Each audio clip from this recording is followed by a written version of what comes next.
now being joined by some lawmakers to give us a sense of what today has been. It's a momentous day. It's very historic in the history of our politics in Nigeria. I'm being joined by a representative from Kogi State, Honorable Tajuddin Yusuf. Thank you so much, Honorable, for joining us right here on Politics on Channels Television. Give us a sense of what is happening. PIB, it does look like it's been stepped down. It's not going to be passed or move forward as expected. What exactly happened? And the process of lawmaking is that after the two chambers have passed the law, you have a committee that is called conference committee to reconcile the differences. So where it does, we've not been able to reconcile. The Senate passed 3% for host community, House 5%. And so there's not been shift of ground for both sides. The House is maintaining 5%, while the Senate maintaining 3%. So because of that, we're at a crossroad. What about the electoral amendment? It does look like that's a very touchy one. We're understanding that there's been some kind of insertion. Is it true? I mean, what you worked on in the House, is it different from what the Senate worked on? There's been some rowdy session in the Senate. As per what is in our report, I have not found any insertion. All those insertions are not in our. The only area of contention so far is section 52(2), where the proposal is saying that INEC should be given the discretion to determine means of transmission. And I'm privileged to be aware that in the INEC presentation, INEC wanted electronic transfer. And the argument of some people has been that there are areas of this country where you do have network. And I say no. There's no way you don't have PS in Nigeria. And that even if you are in a place where there is no network, the moment you move to where you find network, every item, every information that is sent to you, they're just like it will be uploaded. I'm being joined by Senator Obinna Ogba from Ebonyi State. Thank you so much, Senator, for joining us. What happened today? How did you vote? Did you vote for transmission, or what exactly happened? Well, personally, I voted for electronic transmission of the results. And what is happening in the Senate is really unfortunate. And but my happiness is that Nigerians are watching and they see what is happening. At the level we are today, when they said, transmission of result electronically, people are opposing it unnecessarily. It's just like when the corner during the Loretta Noche issue, instead of stating the obvious, they started saying federal character issue. But Nigerians knows the truth. What is practically possible technology-wise, and of course, what Nigerians want. If the majority of the senators say that they voted in one angle, what do you think prevailed today? Reality or what Nigerians want? Well, I think that is what Nigeria wants. The reality is that, for instance, there's no state in this country today that you can't get network.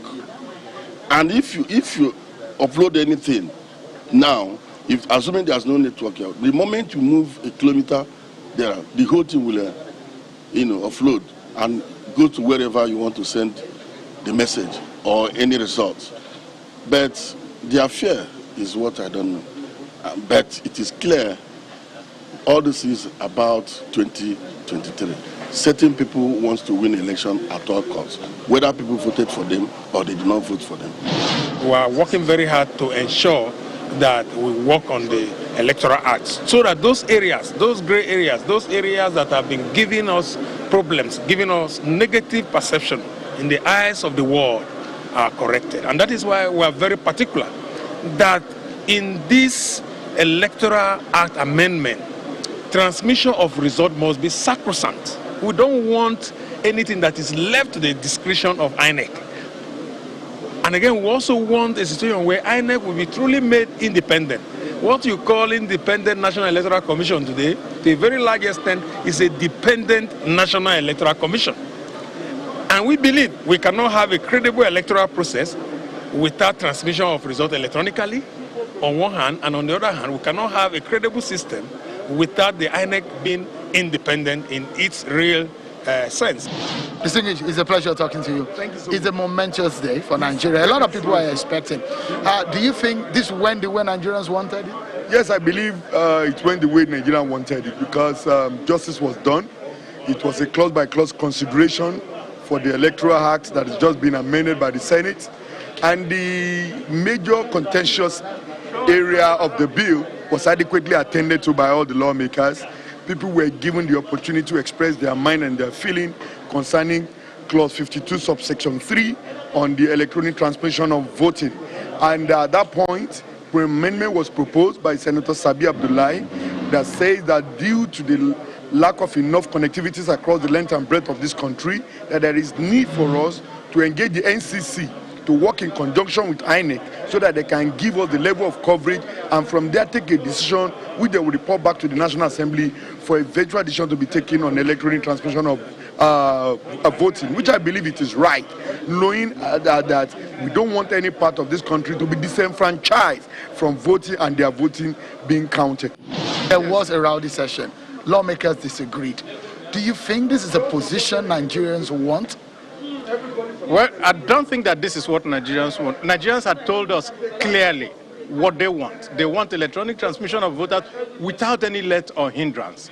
But what happened on the floor was that some members now introduced something that is against the Constitution of the Federal Republic of Nigeria by making an independent body, INEC, to now be subject to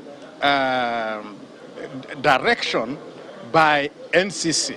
And all they said was, we don't have enough coverage and so forth. And therefore, before INEC will implement, it has to go to NCC. And we felt that that is wrong.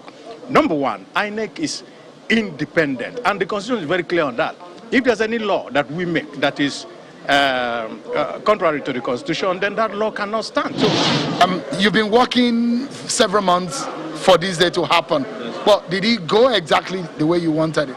Well, fine, I thank God, and the bill really went along the way we have planned for it at the beginning, because we needed to have the people's view, agree on what Nigerians want, and we had public hearings, and a lot of ideas were brought in by members of the public hearing, and this is what we put on the Electoral Act. It's interesting that it was put into a vote, and when you did, you voted against it. Why? Yeah, because this is an improved version of the report. When we make a report or a bill, it's like a draft to the Senate, and the Senate can be able to amend anything that they find feasible. We are a committee of 18, and the committee of all were a committee of 109 senators, whereby the ideas can come for amendment. And I agree with the amendment. And if since the majority of the people are on this side, just like when I signed the bill that has been produced from the committee, the majority of people agreed on that. Now in the Senate, the majority of people agree on that. Yes, we all agree on electronic voting. We all agree on electronic transmission. Nobody is saying no to all these two factors. But what we are saying is you do it when it is practicable in the country. All right. But just before I allow you go, are you aware that majority of Nigerians, a lot of Nigerians, may not be in agreement with what is passed today?